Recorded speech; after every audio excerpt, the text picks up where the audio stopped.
আজকের আলোচনার বিষয়বস্তু হিলিং কি। হিলিং কি এটা জানার জন্য আপনারা সবাই ধীরে ধীরে জয়েন হন। আমি অবশ্যই বলবো আজকে হিলিং কি এবং হিলিং কিভাবে হতে পারে, তার জন্য আমাদের কি কি পন্থা অবলম্বন করার দরকার, সেই সব বিষয়গুলো নিয়ে আজকে আমরা আলোচনা করব।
হ্যালো এভরিওয়ান, কে এসেছো মেসেজ করো।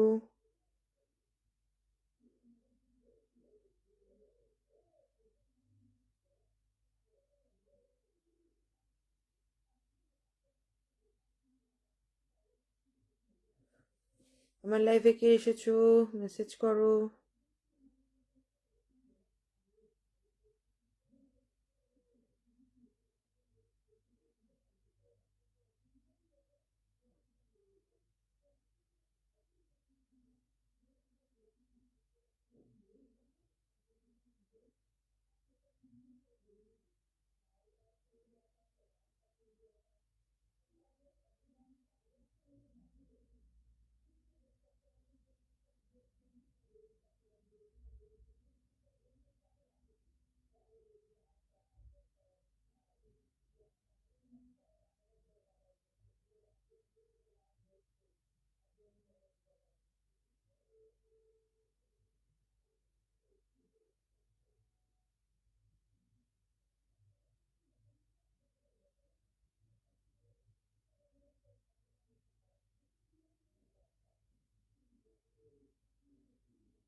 হিলিংয়ের বিষয়ে যারা যারা জানতে আগ্রহী বা ইচ্ছুক তারা দয়া করে জয়েন করুন।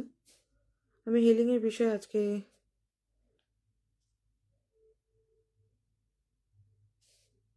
সকলকে অবগত করব।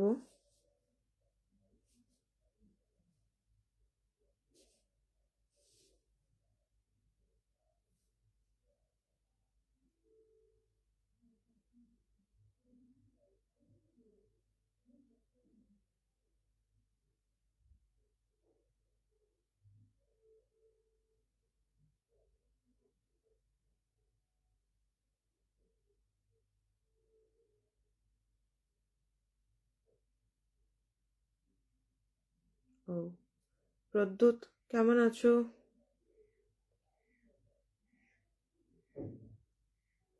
হিলিংয়ের বিষয়ে যারা যারা জানতে আগ্রহী তারা দয়া করে জয়েন করুন।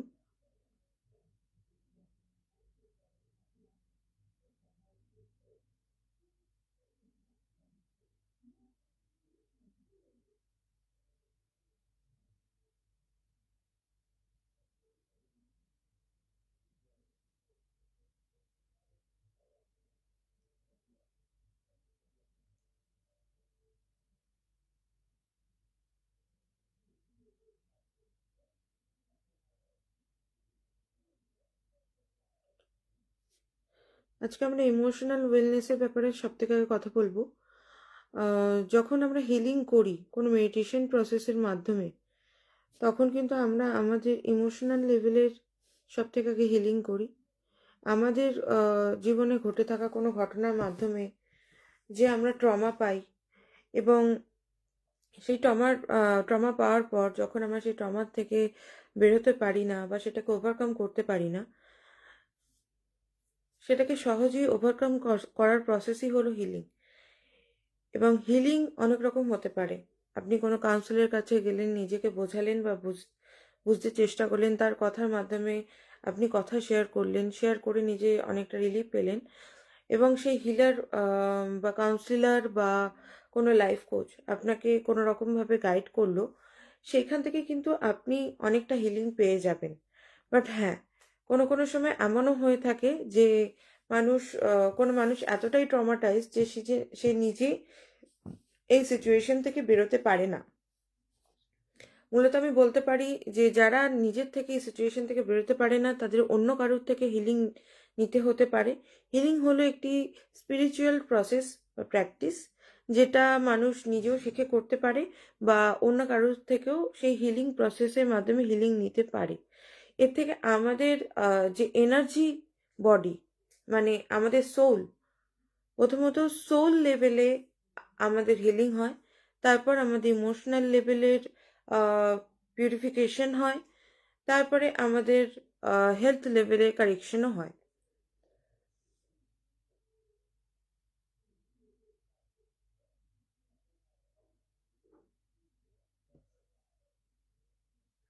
আমি একটা কথাই বলতে চাই, heal your body, mind, soul. বডিকে হিল করার জন্যও কিন্তু হিলিং প্রসেস আছে, এবং কোনো রকম স্পিরিচুয়াল প্র্যাকটিস ছাড়াও আমরা প্রত্যেক জীবনে কোনো সময় ওয়াক করতে যাই, এক্সারসাইজ করি, যোগা করি, ফিটনেসের জন্য খেয়াল রাখি, এগুলো কিন্তু এক প্রকার হিলিং।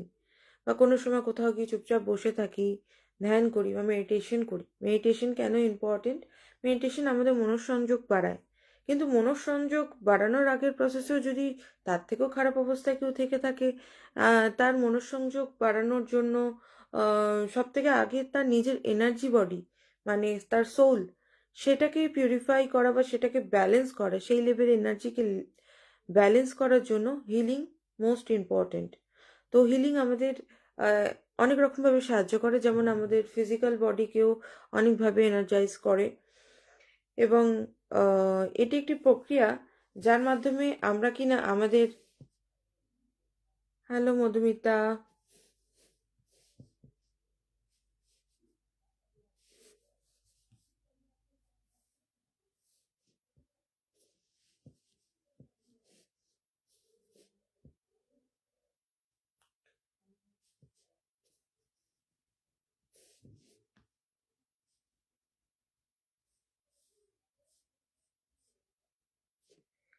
হিলিং শব্দটার অর্থ হলো আরোগ্যকরণ বা নিরাময়।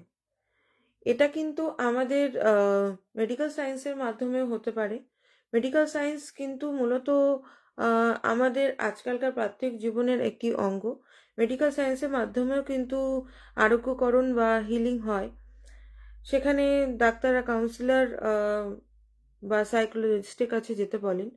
বাট হ্যাঁ, তার থেকেও ঊর্ধ্বে তো ঈশ্বর আছেন, যারা স্পিরিচুয়াল প্র্যাকটিশনার, মানে যারা আধ্যাত্মিক চেতনার মাধ্যমে নিজেদের আরোগ্যকরণ করেন বা অন্যদেরকে আরোগ্যকরণে সাহায্য করেন, এমন ব্যক্তিদের সাহায্য নিয়েও কিন্তু আমরা নিজেদেরকে কিওর করতে পারি বা আরোগ্য করতে পারি।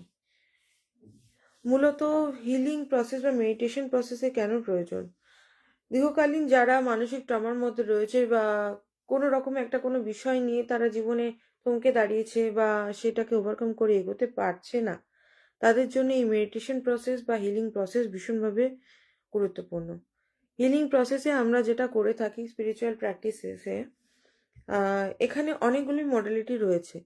যেমন ধরুন রেকি বা প্রাণিক হিলিং, বা এছাড়া আরও অনেক পঞ্চভূতের প্র্যাকটিস, যোগা, মেডিটেশন, যেটা আর কি যোগ, সেখানেও কিন্তু অনেক রকমভাবে আমরা আমাদের এনার্জি লেভেলকে ব্যালেন্স করে থেকে থাকি।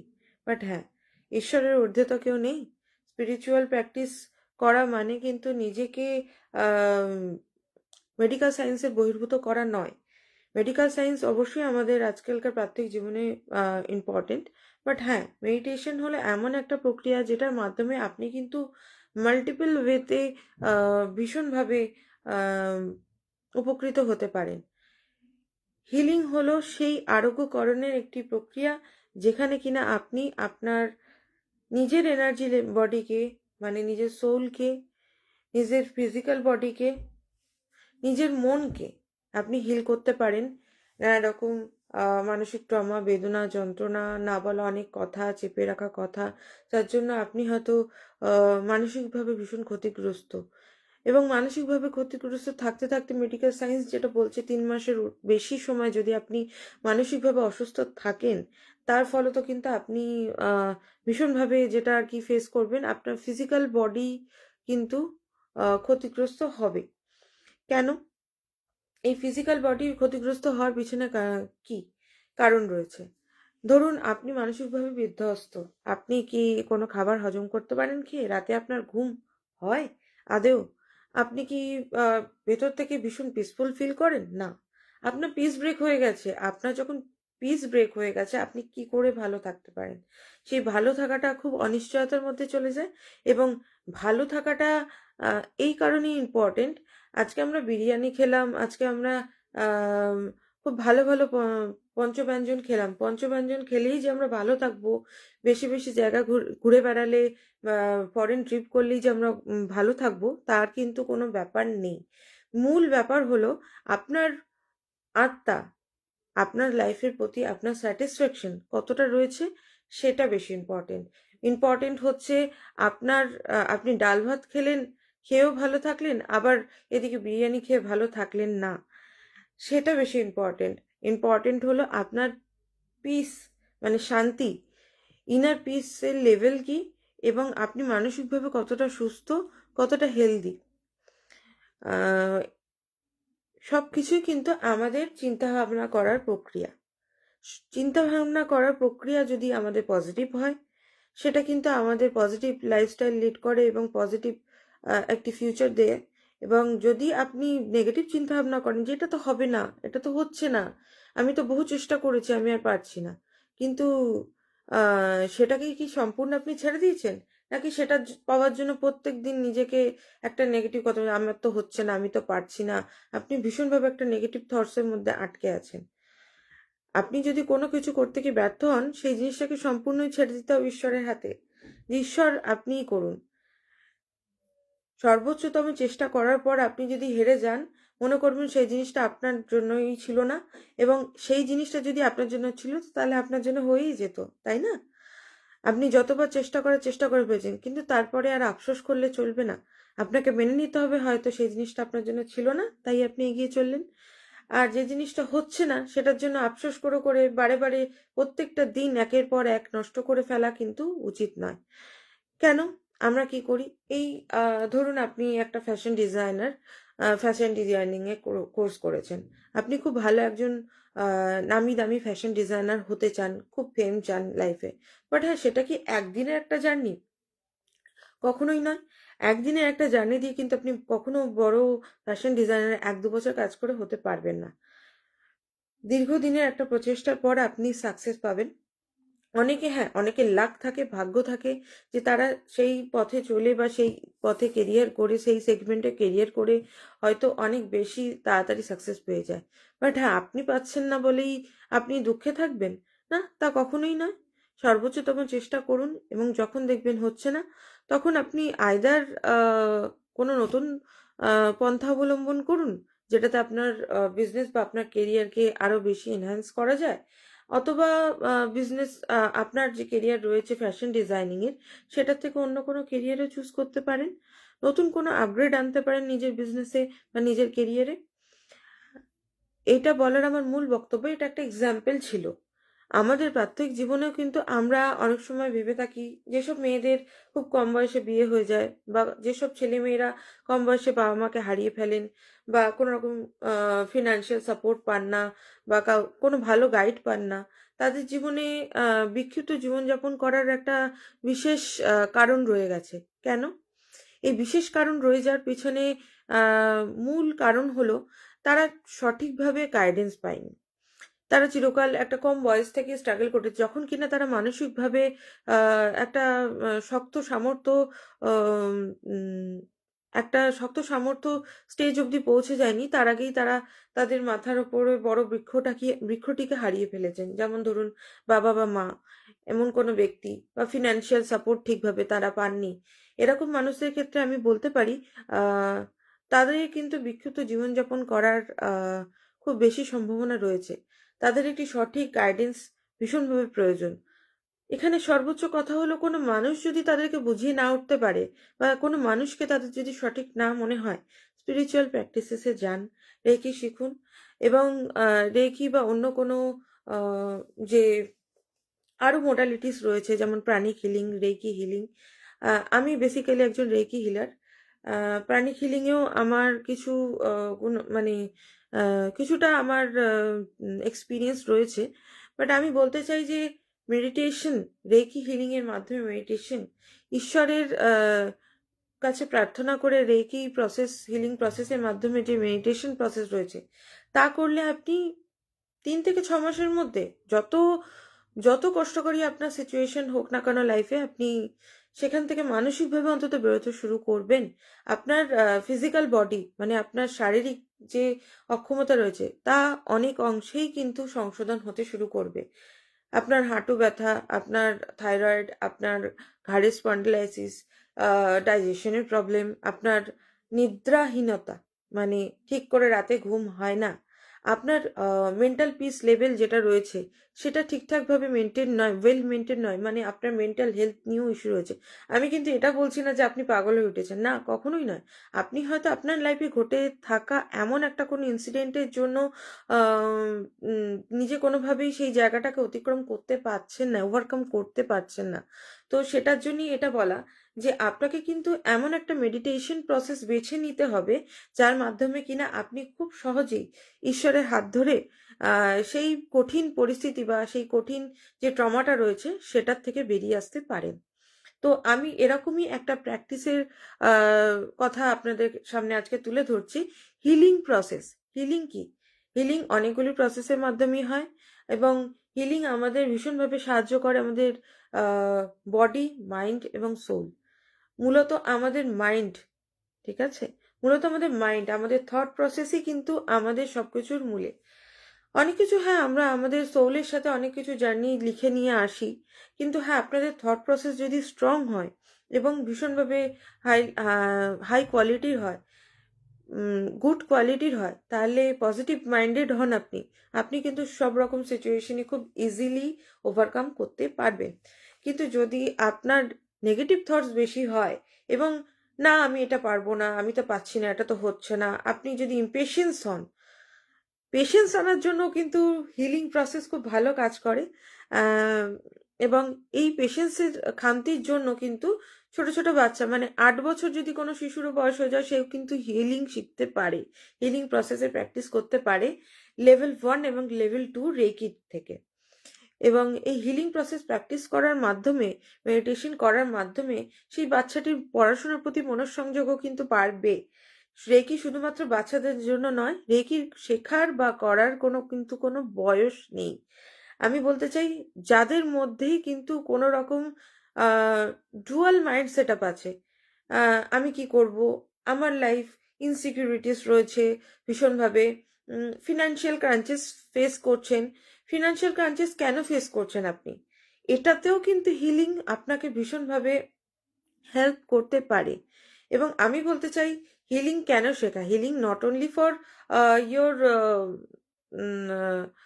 সাইকোলজিক্যাল ইমপ্রুভমেন্ট, ইয়া সাইকোলজিক্যাল কারেকশন। হিলিং কিন্তু সব কিছুতেই আমাদের সাহায্য করে। বেটার লিভিংয়ের জন্য, বেটার ফিউচারের জন্য প্রত্যেকেরই হিলিং শেখা উচিত, বা হিলিংয়ের মাধ্যমে মেডিটেশন করা উচিত। মেডিটেশন একটি মনঃসংযোগ প্রক্রিয়া, যেখানে কিনা আপনি আপনার ফোকাস লেভেল, আপনার বডি, আপনার হেলথ, আপনার মাইন্ড, আপনার থট প্রসেস সব কিছুই ইমপ্রুভ হবে, এবং খুব স্বাভাবিকভাবেই আপনি একটি দূরদর্শিতা পাবেন হিলিং প্রসেস শেখার মাধ্যমে। এবং এই হিলিং আপনাকে আগামী দিনে আরো অনেক কিছু অ্যাচিভ করতে সাহায্য করবে। আপনার কাছে নতুন নতুন আইডিয়াস আসবে এবং সেটা good ideas, not a bad ideas, good ideas আসবে এবং যেটার মাধ্যমে আপনি কিন্তু আপনার লাইফে যে টাফ সিচুয়েশনগুলো রয়েছে, যেমন ধরুন আমাদের লাইফে কটা অ্যাসপেক্ট হয়, আমাদের লাইফে 3টে অ্যাসপেক্ট, একটা কেরিয়ার, একটা হেলথ আর আমাদের রিলেশনশিপ। তো কেরিয়ার মানে এটার মধ্যে আসছে হেলথ, আমাদের ফিনান্সিয়াল যে স্টেটাসটা থাকে বা আমাদের ফিনান্সিয়াল যে ইস্যুসগুলো থাকে বা সেটা স্মুথ কি হার্ড হয়ে যাচ্ছে সেটাকে ব্যালেন্স করা। আর আমাদের লাইফের রিলেশনশিপ মানে আমাদের ম্যারিড লাইফ বা আমাদের বাবা মায়ের সাথে সম্পর্ক, আমাদের সন্তানের সাথে সম্পর্ক, আমাদের রিলেটিভসদের সাথে সম্পর্ক, বন্ধু বান্ধব, আত্মীয় পরিজন, এদের সাথে সম্পর্ক, এগুলোকেও কিন্তু ব্যালেন্স করতে ভীষণভাবে হিলিং প্রসেস বা মেডিটেশন সাহায্য করে। এছাড়া রয়েছে আপনার মাইন্ড, যেটা কিন্তু আপনার হেড অফিস। এই হেড অফিসের পিউরিফিকেশন এমনভাবে হয় যেটা থেকে কিনা আপনি আরও ভালো এবং সঠিক উৎকৃষ্ট পরিমাণের চিন্তাভাবনা করতে সক্ষম হবেন। তাই মেডিটেশন ভীষণভাবে প্রয়োজনীয়। আপনারা যারা যারা মেডিটেশন করতে আগ্রহী আমাকে যোগাযোগ করতে পারেন। আমি মেডিটেশন করাই, আমি meditation coach Dipanwita Das, divine energy ওয়ার্ল্ডের তরফ থেকে। আমার যে সংস্থাটি রয়েছে তার নাম ডিভাইন এনার্জি ওয়ার্ল্ড। আমি রাজারহাটের রিজেন্ট সিটিতে মেডিটেশন প্র্যাকটিস করাই এবং রেকিও শেখাই। এখানে রয়েছে যোগা প্র্যাকটিসেরও একটি ব্যবস্থা রয়েছে এবং আমি বলবো যদি আপনি যোগা প্র্যাকটিস করেন, আপনার যে বডিতে নানা রকম নেগেটিভিটি জমে রয়েছে, ধরুন কারুর বডিতে এত বেশি ওয়াটার জমে থাকে, সোয়েলিং হয়ে থাকে, তাদের বডির ফ্লেক্সিবিলিটি বাড়াতে এবং বডিতে ফ্লেক্সিবিলিটি বাড়লে কিন্তু আমাদের রাতে ঘুম ভালো হয়। আমরা জানি যে আমাদের বডিতে যদি এক্সট্রা ফ্যাট বা এক্সট্রা নেগেটিভিটি কিছু জমে থাকে, যোগা করলে কিন্তু সেটা রিলিজ হয়। তো মেডিটেশন আমি এখানে করাচ্ছি এবং তার সাথে যোগাও করাচ্ছি, ফ্রি হ্যান্ডস করাচ্ছি, ভীষণভাবে প্র্যাকটিস করাচ্ছি মেডিটেশনে। এই মেডিটেশন প্রসেসের যদি আপনারা অনলাইন বা অফলাইন ক্লাস নিতে চান আপনারা অবশ্যই যোগাযোগ করতে পারেন। ধন্যবাদ, শুভরাত্রি।